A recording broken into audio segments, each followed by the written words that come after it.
Biz 6 kardeşiz. Şu an 4 kardeşimin 11 yıl olmak üzere 4 kardeşimin hapse atıldığıyla, mahkumun kesilleştiğiyle ilgili haber aldım. Bu 4 kardeşim abim Mehmet İmin Ahmet, küçük kardeşim Enver Ahmet, Emer Ahmet, Nurnisa Ahmet adında dördünün hükmünün kesilleştiğiyle ilgili haber aldım. Sebep iddianamede Çin Halk Cumhuriyeti Halk Teftiş Mahkemesi diyor. Kaşgar Şubesi'nin iddianamesini ele geçirdim. Bu iddianamede şunu diyor. 2006 yılından 2016 yılına kadar terör örgütü üyesi abiyi Erkin Ahmet'le, kardeşi Erkin Ahmet'le sürekli irtibatta bulunma suçu birincisi. İkinci suçu Ocak 2013'te kız kardeşim Türkiye'ye geldiği zaman uzun yıl görüşmedik. 15 yıldır görüşmüyordum kardeşlerimle. Buraya geldiği zaman ufak tefek hediyeler, Türklerin gelenek göreneğine göre böyle hediyeler gönderiyor. O hediyeleri de listeye koymuş. Para var. Bir dutar bizim çalgı bana hediye getirmişti. Terör örgütüne maddi yardımda bulunma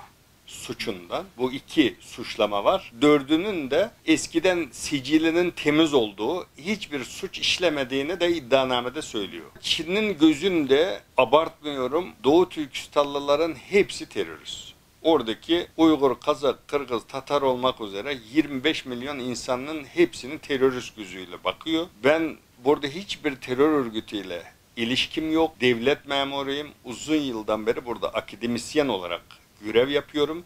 Türk yasalarına göre. Hem devletim, Türkiye Cumhuriyeti Devleti, hem ilgili kurumlar benim kim olduğumu çok iyi bilirler. Dolayısıyla bu suçlama Türkiye Cumhuriyeti Devleti'ne de bir hakaret sayılması gerek diye düşünüyorum. Liste olduğunu biliyorum. İşte bizim aleyhimizde yapan teröristler diye böyle liste olduğunu duydum. Ama öyle bir bize geri verin diye öyle bir talep olduğunu bilmiyorum. Benim burada yaptığım şey bütün Türk kamuoyu biliyor, Türkiye Cumhuriyeti Devleti biliyor. Orada yıllardır devam eden bir baskı politikası var. Bunu dünyaya anlatmaya çalışıyoruz. Oradaki insan hakları ihlalleri, oradaki Türk soylulara yapılan insanlık dışı politikaları hem yazılarımızla hem medya aracılığıyla dünyaya anlatmaya çalışıyoruz. Bizim yaptığımız şey bu. Resmi rakam, Batılıların telaffuz ettiği rakam 2 milyon civarında söylüyor ama ben bunun sadece benim gibi bir aileden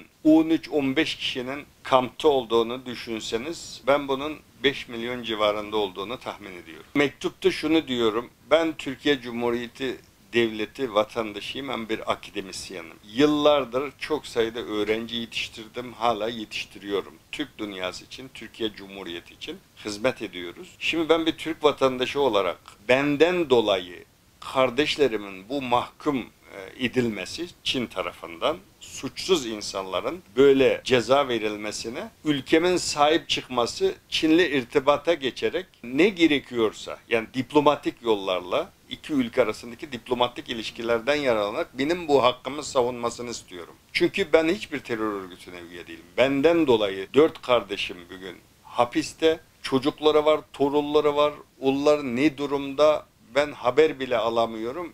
Çok acı çekiyorum. Diğer 3 kardeşimle 20 yıldır görüşmüyorum. Telefonla da görüşmüyorum. İddianamede de belgede yok. Benim irtibata geçtiğimle ilgili madem benle kardeşlerim irtibata geçtiyse onu belgeleriyle Çin göstermeliydi. O da yok iddianamede. Bir kız kardeşimle 2013 Ocak ayında o devletin izniyle pasportu veriyor devlet. Eşiyle beraber, eşi müteahhit, eşinin de 25 yıl hüküm giydiğiyle ilgili haber aldım. Kız kardeşim 2013 Ocak ayında geldi. O zamana kadar 15 yıldır görüşmüyorduk 2013'e kadar. 2013'te benim evimde 3 gün misafir oldu. 3 gece kaldığı için artı 3 yıl eklemiş cezasına.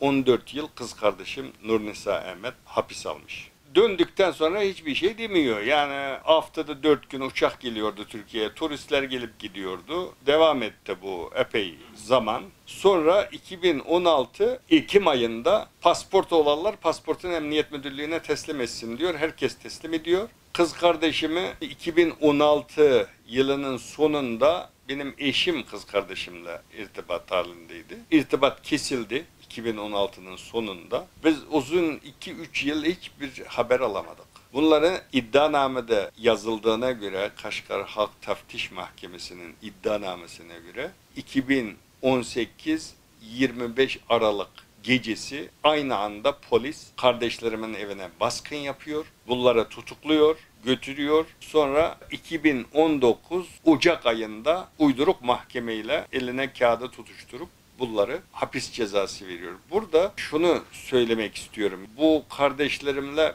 tekrar söylüyorum, ben 20 yıldır görüşmüyorum. Bunlar hepsi normal vatandaşlar. Biri emekli, abi Mehmet İmin emekli memur. Kardeşim Ömer Ahmet lokantacı, eskiden lokant işletiyordu. Sonra babam vefat edince köye gelmişti. Kız kardeşim Nurnesa ev hanımı, kocası müteahhit. Bir de Enver Ahmet diye benden sonraki kardeşim de bir anaokulunda memur. Normal bir anaokulunda bir alt kadroda çalışan bir memur. Bunlarla ben başına bir şey gelmesin diye 20 yıldır ne telefonla görüşüyordum, ne haberleşiyordum. Görmedim ben bunları. Çin iddianamede benimle temas kurduğunu, irtibatta olduğunu söylüyor.